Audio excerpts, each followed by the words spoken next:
राम राम बहन भाइयों माताओं, ज्ञान का 99 में आप सबका स्वागत है। आज मैं आपको गोगा जी के इतिहास का 10वां भाग सुनाऊंगी। इसमें गोगा जी और माता सरियल की सगाई का बयान है। पुरोहित जी व नाई गोगा जी के जाहिर भी राजकुमारी के उपयुक्त समझकर चटपट रोली चावल निकाल गोगा जी के माथे पर तिलक कर दिया और जो हरत वगैरह साथ लाए थे उनसे उनकी गोदी भर दी। बाकी सामान का ढेर महाराज उमा सिंह के सामने कर दिया। नाना प्रकार के मणि पुखराज हीरे मोती लालों का ढेर रखकर अर्जन सर्जन को बड़ा दुख पहुंचा। गोगावीर को मन ही मन कोसते रहे कि अगर थोड़ी देर बाद आता तो हम दोनों भाइयों में से किसी न किसी की सगाई हो जाती। सजनों, गोगा जी का सगाई का जश्न दद्रेवा नगरी में बड़ी शान शौकत से मनाया गया। नाही पुरोहित ने भी कई दिन जश्न का आनंद लूटा। फागन बदी नवमी को ब्याह की तिथि का मुहूर्त निकाला तो महाराज उमरा सिंह ने राजा सीजा सिंह के नाई पुरोहित को बता दिया। राजा उमरा सिंह ने रानी बाछल की सलाह ली। पुरोहित जी को दक्षिणा में कंचन के कड़े और साला दुसाला और नाई के 5 कपड़े 101 मोहरे दी, जिसे लेने से दोनों नेगियों ने साफ इनकार कर दिया और कहने लगे, अगर हमने आपको ये भेंट स्वीकार कर ली तो हमारे राजा हमें जिंदा न छोड़ेंगे। कन्या के दरवाजे पे भेंट लेने की हमें मनाही है। हमारे राजा ने हमें भरपूर दान दक्षिणा देकर यहाँ भेजा है। इतना कहकर दोनों नेगियों ने मस्तक नवा कूच बोल दिया। 2-3 दिन सैर सपाटा करते हुए नेगी समुद्र तट पर आए, जहाँ दोनों जलंधर नाथ योगी के भेजे नौका लिए तट पर तैयार मिले। दोनों को दिन छिपने से पहले ही तंदूर नगरी के तट पर जा उतारा। नाव से उतरकर दोनों नेगी उछलते कूदते मन ही मन प्रश्न होते हुए नगर के समीप जा पहुंचे। खाली घड़े लिए पनहारनी उसके सामने से निकली, चट से छींक दिया। फौरनी बिल्ली भी रास्ता काट गई। पुरोहित जी भारी अपशकुन देकर अधीर हो गए। रात के समय राजमहल में जाने का विचार छोड़ अपने घर आराम से पहुंचकर सोए। सुबह की वक्ता नाई ने आनंद कर पुरोहित जी का जगाया और राजमहल में चढ़ने को कहा तो पुरोहित जी ने नित्य क्रम में से फारिंगो संध्या हवन राम नाम जपते हुए राजमहल में जा पहुंचे, जहाँ महारानी सिरोजा और महाराजा सीजा सिंह दोनों विराजमान थे।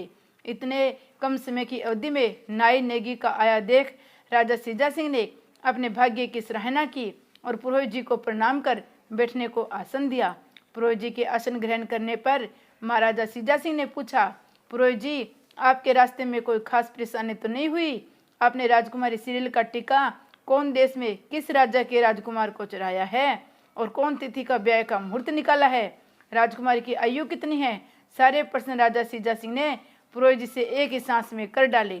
महाराजा के प्रश्नों का उत्तर पुरोहित जी ने इस प्रकार दिया, हे राजन, भारतवर्ष की पश्चिम सीमा के अंतर्गत राजस्थान प्रांत के बागड़ देश में एक शहर दद्रेवा है, जहाँ महाराजा उमरा सिंह का सर्वेसर्वा राज्य है, जो चौहान वंशीय कुलीन छत्रपति राजा है, जिनके बड़े बेटे राजा जेवर सिंह है। उन्हीं के राजकुमार जाहिरवीर को हमने अपनी राजकुमारी सीरियल का टिक्का चढ़ाया है। फागुन बदी नवमी का ब्याह निश्चित किया है। ये होनार युवक गुरु गोरखनाथ जी की दया का फल है और देवताओं का अंश है। सजनों, जो पुरोहित जी बागड़ के राजकुमार का यशोगान करते थे, त्यों तो महाराजा सीजा सिंह का पारा गर्म होता जाता था। वे अपना संतुलन खो बैठे। उनकी आंखें लाल अंगार बन गई, चेहरा क्रोध से भयानक हो गया। राजा सीजा सिंह का भयानक रूप देखकर यमराज को धोखा खाता था। उन्होंने तुरंत 1 लोटा पानी मंगवाकर पिया और अपने गुस्से पर काबू पाकर पुरोहित जी से बोले, पुरोहित जी, मैंने ब्राह्मण जाति का सदैव पूज्य समझा है, मगर आप लोगों से वफादारी की उम्मीद करना बहुत बड़ी बेवकूफ़ी है। बहुत सिंगर ऐसा समय आने वाला है कि तुम जैसे बेईमानों को कोई अपने कन्या का रिश्ता करने के लिए नहीं भेजा जाएगा। कन्या के माँ बाप खुद ही लड़का लड़की देखकर रिश्ता किया करेंगे। तुम्हारे पुरखों की बात अलग थी, जो जजमान के भले के वास्ते अपने जान तक दे डालते थे। तुम लोगों का पतन हो गया है। तुम लोगों को तो वही दशा है जहाँ पर देखा तवा प्रांत वही गवाही सारी रात। मैं तुमसे पूछता हूँ पुरोहित जी महाराज, ए वामन के बेल, क्या तुझे मालूम नहीं था कि बागड़ देश के चौहानों और तंदूर नगरी के तंवर वंशियों को पुश्तैनी बेर चला आया है? तुमने किसके साथ षड्यंत्र रचकर जानबूझकर किस लालच वंश मुझसे दंगा किया? उनके वंश में पुत्री देने के वास्ते तो मैंने अपने गुरु योगीराज जलंधरनाथ की भी आज्ञा का उल्लंघन कर दिया था। नालायकों, मेरे दिल में ऐसी आग जल रही है कि तुम लोगों के सिर एक ही बार में तलवार लेकर धड़ से जुदा कर दूं। क्या तुमने मेरे स्वाभिमान को जानबूझकर मिट्टी में नहीं मिलाया है? राजा सीजा सिंह ने बहुत चाहा कि पुरोहित जी कोई उत्तर दे, पर पुरोहित जी ने तो ऊपर निगाह उठाकर भी नहीं देखा। उत्तर तो दूर की बात है, यमराज से लोहा कौन लेता? उत्तर देकर अपनी मौत बुलानी थी। जब पुरोहित जी ने अपनी गर्दन नहीं उठाई और उत्तर में कोई आशा नहीं रही, तो राजा सीजा सिंह बोले, अब तुम लोगों की यही सजा है कि बागड़ देश जाओ, वहां से टीका वापस लाकर किसी और राजकुमारी से राजकुमारी सीरियल का सगाई करो। राजा सीजा सिंह की वार्ता सुनकर पुरोहित की जान में जान आई। अब पुरोहित नाई राजा सीजा सिंह के महल से चलकर समुद्र तट पर आए और नाव का इंतजार करने लगे। उधर जाहिरवीर ने सोचा, राजा सीजा सिंह के पुरखों ने हमारे पुरखों की पुरानी दुश्मनी तो है, पता नहीं नाई ब्राह्मण को क्या बीती होगी। मुझे चलकर वहां का हाल चाल देखना हो चाहिए। ऐसा अपने मन में विचार कर नीले घोड़े पर सुनहरी जीन का तंदुल नगरी की ओर रवाना हो गई। समुद्र तट पर पहुंचा तो नेगियों को वहां बैठा देखा और बोला, पंडित जी प्रणाम, कहो क्या हालचाल है? जाहिरवीर का वचन सुनकर पुरोहित जी व नाई ने रो रो कर जाहिरवीर से अपनी व्यथा बयान की और बोले, हम टीका लौटाने आपके ददरेवा नगर जा रहे हैं। सजनों, नाई नेगियों को वार्ता सुनकर जाहिरवीर सोच में पड़ गए।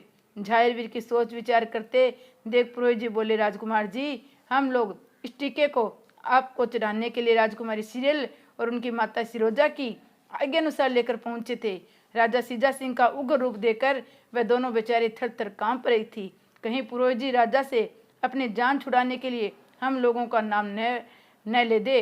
राजा सीजा सिंह का टीका वापस न लाने के अपराध में हम दोनों के लिए मृत्युदंड का आदेश है। हमें टीका लाने की गर्ज से इस समुद्र तट पर बैठे नाव का इंतजार कर रहे हैं। चलो, आपके दर्शन हो गए, इससे हमारी चिंता आधी हो गई। पुरोहित और नायक की विपद वार्ता सुनकर हमारा नायक गोगावीर बोला, पंडित जी, आधी चिंता क्यों खत्म हो गई? सारी चिंता समाप्त समझो। आप अपने मन की कतई दुखी मत हो, आप आराम से इस जगह बैठे रहो। मैं जल्द से जल्द आपके टीके का सामान घर से लाकर वापस किए देता हूँ। तुम्हारे ददरेवा नगर जाने से न मालूम मेरे बाबा उमरा सिंह क्या कहें, कौन जान सकता है। अभी तो आप लोग सीजा सिंह को ही फटकार से दुखी हो। जाहिरवीर की बात सुनकर नाई नेगी बड़े प्रश्न हुए। राजकुमार जी, आपकी बड़ाई हम अपने मुख से जितनी भी करें थोड़ी है। हम आपको आशीर्वाद देते हैं कि आपकी मनोकामना परम पिता परमात्मा सदैव पूरी करे। आपकी आज्ञा अनुसार यहीं बैठे हवा खाते रहेंगे। आप टीके का सामान सिंगर ही लाने की कृपा कर दे। यहीं से टीका लेकर हम किसी दूसरी राजकुमारी के साथ राजकुमारी की सगाई करने चले जाएंगे। सजनों, हमारे नायक जाहिरवीर ने तुरंत ही अपने नीले घोड़े पर चढ़कर समुद्र पार कर अपने ददरेवा नगरी में पहुंचे। अपनी माता बाछड़ से टीके का सब सामान वापस लिया और उनके पास सुरक्षित रख दिया। माता बाछड़ ने पूछा, बेटा जाहिर, तुम इस सामान का क्या करोगे? तब जाहिरवीर ने कहा, जन्नी, ये सब बातें फिर बताऊंगा, इसमें मुझे जल्दी है। इतनी बात अपनी माता से कहकर नीले घोड़े की मालिश से करवाकर उसे चने की दाल का दाना और ताज़ा हरी घास खिलाई। अतिथिशाला में पंडित व नाई के लिए पूरी पकवान अपने नीले घोड़े पर चढ़कर तुरंत वापिस हो लिया। नीले घोड़े ने भी समुद्र पार करने के लिए अपने पंख फैला लिए। काले बादल की लाली में बाज का माफिक उड़कर कबूतर की सी काला बाजारी खा खाकर अति सिंगर समुद्र पार किया। पुरोहित व नाई के सामने नीला घोड़ा आसमान से नीचे उतरकर खड़ा हो गया। सजनों, इतनी जल्दी जाहिरवीर को अपने सामने आया देख नाई और पुरोहित जी दोनों बड़े प्रश्न हुए और हमारे नायक गोगा जी से बोले, राजकुमार, तुम जुग जुग जियो, भगवान तुम्हारी दुगनी उम्र करे। मेरा आशीर्वाद है, तुम अमर हो जाओ। तुम्हारी कीर्ति तब तक रहे जब तक गंगा जमुना में जल और ये सूर्य चंद्रमा कायम है। यही हमारी आशा, माँ की आवाज़ है जो खाली नहीं जा सकती। सजनों, पंडित जी व नाई की बातों से प्रश्न हो हमारे नायक जाहिरवीर ने पुरोहित जी के चरण छूकर टीके का सब सामान घर उन्हें सौंप दिया और साथ में लाया खाने का सामान पंडित जी व नाई को खाने के वास्ते परोस दिया, जिसे खाकर उन दोनों की आत्मा तृप्त हो गई। उन दोनों ने खा पीकर फिर आशीर्वाद की झड़ी लगा दी। जब आशीर्वादों से छुटकारा मिला तब जाहिरवीर पुरोहित जी से बोले, पंडित जी, मेरी एक प्रार्थना है, आशा है आप उसे जरूर मान लेंगे। जब आपने टीका चढ़ाया था, बाबा जी व पिताजी को अपनी दक्षिणा देनी चाहिए थी तब आपने वह स्वीकार नहीं की थी। ये हमारी लड़की का घर हो गया, हम कुछ नहीं स्वीकार करेंगे, परंतु अब ये रिश्ता समाप्त हो गया। मैं आपके राजा का दामाद नहीं रहा, इसलिए आप सब ये भेंट स्वीकार करें। सज्जनों, हमारे नायक जाहिरवीर ने अपने गले का हार उतार कर मोतियों को पुरोहित जी को और एक खुरजी मोहरों से भरी नायक को भेंट की, जो दोनों ने प्रश्न हो स्वीकार कर ली। जब नेगियों ने भेंट स्वीकार कर ली तब गोगावीर पुरोहित जी से बोले, पंडित जी, जब आप राजकुमारी की सगाई करके वापिस लौटे तब मुझे देवा नगरी में आकर सूचना देने की कृपा करे। किस राजा के राजकुमार से आपने अपनी राजकुमारी की सगाई की है? कौन तिथि को ब्याह पक्का हुआ है? जहाँ तक आपसे बने आप फागुन बदिनों में का ही ब्याह पक्का करे। आशा है आप मुझे सूचना दिए बगैर अपने नगर को वापस नहीं जाएंगे। मुझे राजकुमारी सीरियल के लिए भेंट भी आप ही की मार्फत भिजवानी है। पुरोहित व नायिका नमस्कार कर अपने घोड़े को सवार और समुद्र पार कर उसी वन में शिकार के वास्ते जा पहुंचे, जहाँ उनके सब दोस्त इंतजार कर रहे थे। अर्जुन, सर्जन, रत्ना, भज्जू और नरसिंह पांडे के पास जाहिरवीर पहुंचे। जब उनके मित्र बोले, गोगा तुम कहाँ आलोप हो गए थे, हम तो तुम्हारा इंतजार करते करते दुखी हो गए। इतनी वार्ता अपने मित्रों की सुनकर जाहिरवीर मुस्कुरा कर रह गए। फिर सभी ने मिलकर वन में शिकार खेला। उधर दोनों नेगी गोगावीर की बड़ाई करते राजकुमारी सीरियल के लिए वर खोजने को चल दिए। सज्जनों, अब हमें यहाँ की वार्ता यहीं छोड़कर गुरु गोरखनाथ जी महाराज की तलाश करनी चाहिए। वह बेचारे राजकुमारी सीरियल के जन्म से भी पहले गुरु मच्छिंद्र नाथ जी को तलाश में तिरिया राज्य की तरफ गए थे। तब से उनकी हमें कोई खबर सुध नहीं ली। अब हमें गुरु गोरखनाथ जी का पता लगाना है कि गुरु गोरखनाथ कहाँ पे लीला कर रहे हैं। सज्जनों, आपको ध्यान होगा पीछे अपने प्रमुख चेले कानिफानाथ को गुरु दिलंदनाथ योगी ने खूब डांटा था कि तुम गोरखनाथ से द्वेष रखना छोड़ दो, वह बहुत विद्वान योगी है। अपने गुरु की वार्ता सुनकर वह गोरखनाथ से मिले और गुरु गोरखनाथ को अपनी विद्या का चमत्कार दिखाने के लिए उन्होंने विविधतास्त्र के मंत्रों द्वारा अभिमंत्रित भस्म को आम के वृक्षों की तरफ फेंका, जिसकी शक्ति द्वारा आम के पक्के मीठे फल अपने आप जमीन पर टूटकर गिर गए। उसके बाद अभिमंत्रित भस्म द्वारा फेंकने पर वे फल अपने आप ही खींचकर वहां आ पहुंचे जहाँ ये दोनों महात्मा विराजमान थे। दोनों ने आम को बड़े प्रेम से खाकर काया तृप्त की। उधर बचे हुए फलों को देखकर गुरु गोरखनाथ कानिफानाथ से बोले, भाई, इन बचे हुए फलों को खराब करने से क्या लाभ है? इन्हें भी वापस पेड़ पर भेज दो, इसमें ये ताजे बने रहेंगे। बासी फल हानिकारक होते हैं। गुरु गोरखनाथ की वार्ता सुनकर कानिफानाथ बोले, भाई, तुम क्या अनहोनी बातें करते हो? ये फल वृक्षों पर कैसे लग सकते हैं? गुरु गोरखनाथ बोले, जिस प्रकार टूटने से पहले लगे थे। कानिफानाथ बोले, अपूर्ण गुरु के शिष्य परिपूर्ण नहीं हो सकते, ये भी अच्छी तरह से जानता हूँ, वे डिटाई ठीक नहीं।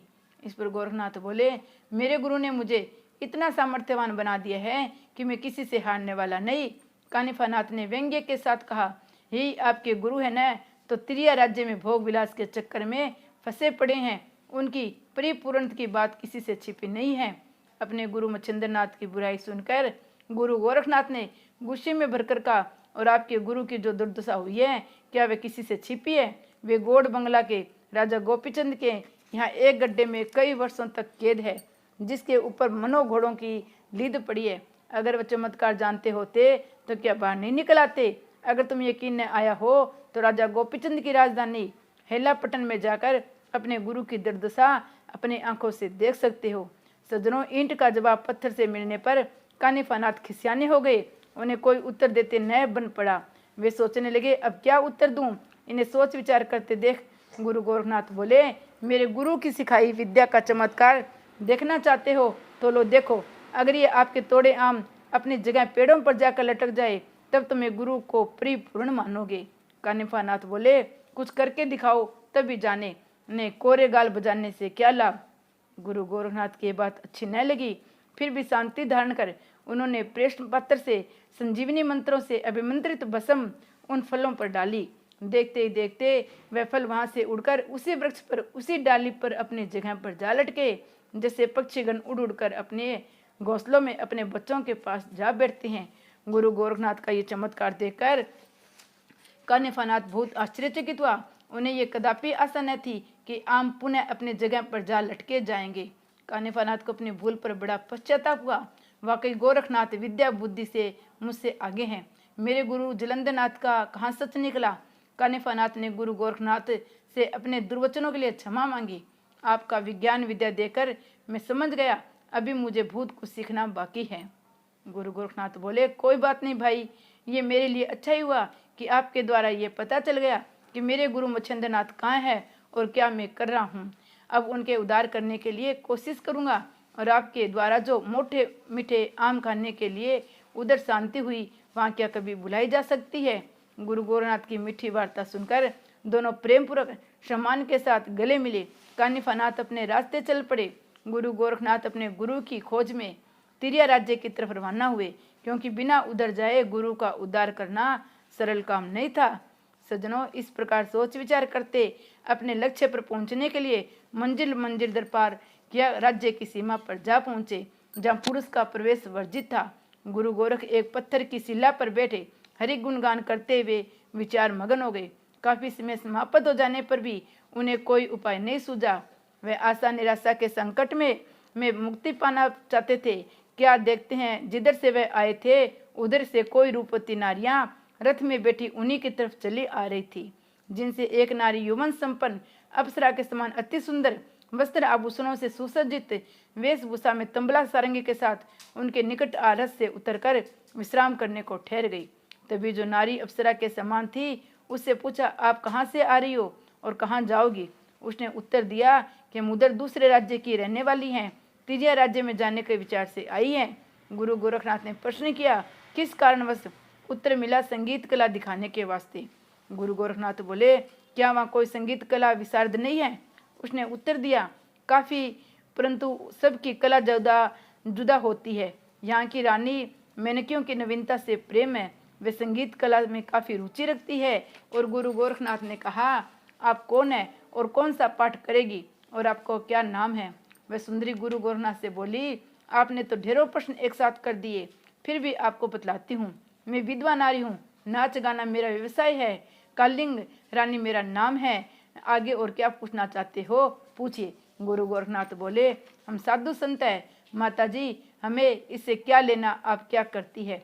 मेरा अभिप्राय सिर्फ इतना है कि किसी प्रकार मुझे भी वहाँ अपने साथ ले चलो। गुरु गोरखनाथ की बात सुनकर कालिंगा रानी खिलखिलाकर हंस पड़ी और बोली, साधु होकर तिरिया राज्य में घुसने का अपना मतलब बयान करो। ये तो भी जानती हूँ कि इस कामदेव के प्रभाव से बड़े बड़े ऋषि मुनि फंसते रहते हैं। कलिंगा रानी की बात सुनकर गुरु गोरखनाथ बोले, ये बात नहीं माता जी, मैं बाल ब्रह्मचारी केवल राज्य देखने की इच्छा से जाना चाहता हूँ, मुझे सिर्फ पेट भरने के लिए 2 रोटी चाहिए। गुरु गोरखनाथ की बात सुनकर कालिंगा रानी ने सोचा, इतना सस्ता आदमी जिसे पेट भरने को सिर्फ 2 रोटी चाहिए, संसार भर में मिलना दुर्लभ है। किंतु सबसे बड़ी समस्या है कि हमें इसको साथ कैसे लिया जाए। मैं बोली, महात्मा जी, हम आपको किसी प्रकार भी राज्य के भीतर ले चलने में समर्थ हैं। इस राज्य के अंदर पुरुषों का प्रवेश निषेध है। गुरु गोरख ने पूछा, न जाने देने की मनाही का क्या कारण है माता जी। कालिंगा सुंदरी बोली, मैंने सुना है यहाँ पवन सुत हनुमान जी आकर गर्जना करते हैं, जिसको सुनकर कोई भी पुरुष जीवित नहीं रहता है। स्त्रियां उस गर्जन को सुनकर गर्भवती हो जाती है, जिससे संतानें भी कन्या ही होती है, लड़का कोई नहीं होता है। गुरु गोरखनाथ बोले, तो वाकई विचित्र बात है। तभी कालिंगा सुंदरी ने कहा, ब्रह्मचारी जी, मुझे तो वहाँ की जलवायु में ही इस प्रकार का गुण दिखाई पड़ता है, जिसकी वजह से पुरुष मर जाता है, स्त्रियां गर्भवती हो जाती है। गोरखनाथ बोले, हम तो योगी सन्यासी है, हमारा पवन सुत क्या बिगाड़ेगा। यदि उन्होंने मुझे सताया तो मेरे पास भी उपाय है। कलिंगा सुंदरी ने पूछा, आपके पास ऐसा क्या उपाय है। गुरु गोरखनाथ जी बोले, मैं अपने तपोबल से जब चाहे स्त्री बन सकता हूँ, जब चाहे पुरुष। जब मैं अपना रूप भी बदल लूंगा, तब हनुमान जी भी मुझे पुरुष नहीं बना सकते। कलिंगा सुंदरी बोली, तब उसकी गर्जना के प्रभाव से तुम्हें भी गर्भवती होना पड़ा तो। गोरखनाथ जी बोले, योगियों पर हनुमान जी की गर्जना अपना प्रभाव नहीं डाल सकती। गोरखनाथ की बात सुनकर कालिंगा सुंदरी को बड़ा आनंद आ रहा था। वह बोली, हम आपको किस प्रयोजन के से बहाने ले चले। गोरखनाथ बोले, आप मुझे अपना साजिंदा बना ले। कालिंगा रानी ने कहा, साजिंदा तो हम उससे कहते हैं जो साज बजाने में काफी निपुण हो। तुम तो कोरे साधु हो, तुम्हें साज के सुर से क्या वास्ता। गुरु गोरखनाथ बोले, साज की तो बात ही क्या, मैं गाने में भी निपुण हूँ, आप मेरी परीक्षा ले सकते हैं। वह बोली, अच्छा तो आप परीक्षा दीजिए। इतना कहकर साज गुरु गोरखनाथ के सामने रख दिया गया। गोरखनाथ ने गंध विद्या से बसम को विमंत्रित कर अपने मस्तक पर लगाई और साजों की भांति भांति से बजाकर दिखाया। इसके बाद साज महिलाओं को पकड़ा दिए और उसके साथ स्वरों को मिलाकर गाना आरंभ किया, जिसके प्रभाव से पशु पक्षी भी उनके आसपास संगीत सुनकर आ बैठे। कालिंगा सुंदरी गुरु गोरखनाथ के गान को सुनकर बहुत प्रसन्न हुई और बोली, बाबा तुमने तो हर फली नीलाम को भी हरा दिया। तिरिया राज्य की मैनाकिनी महारानी तुम्हारे संगीत को सुनकर बड़ी खुश होगी, हमें भरपूर इनाम मिलेगा, परंतु आप अपना नाम तो बताए। गोरखनाथ नाम छिपाना चाहते थे, इसलिए बोले, माता जी आश्रम का तो मेरा कोई नाम नहीं, केवल संत जी कहने से काम चल जाता है। आश्रम से पहले का नाम पूर्व डाम है। कालिंगा सुंदरी ने अपने मन में विचार, संत बाबा को साथ ले चलने में लाभ ही लाभ है, बुराई किंचित मात्र भी नहीं। वह अपनी संगिनियों के साथ रथ में जा बैठी और गोरखनाथ सारथी के स्थान पर जा बैठे। रथ तिरिया राज्य की तरफ चल दिया। तिरिया राज्य में चिन्नपट्टन नामक एक स्थान है, जहाँ कालिंगा सुंदरी के आदेश अनुसार रथ रोक दिया गया।